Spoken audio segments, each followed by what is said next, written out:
اور کتاب یعنی قرآن میں مریم کا بھی تذکرہ کرو، جب وہ اپنے لوگوں سے الگ ہو کر مکان کے مشرقی حصے میں چلی گئیں، پھر انہوں نے ان کی طرف سے پردہ کر لیا تو ہم نے ان کی طرف اپنا فرشتہ بھیجا، سو وہ ان کے سامنے ایک خوبصورت مرد کی صورت میں آیا۔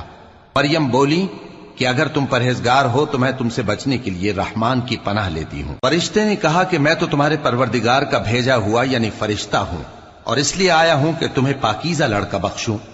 مریم نے کہا کہ میرے ہاں لڑکا کیوں کر ہوگا، جبکہ مجھے کسی مرد نے بطور شوہر چھوا تک نہیں، اور میں بدکار بھی نہیں ہوں۔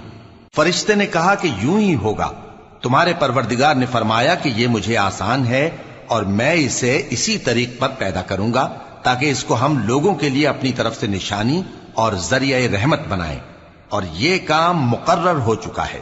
چنانچہ وہ اس بچے کے ساتھ حاملہ ہو گئیں اور اسے لے کر ایک دور جگہ چلی گئیں۔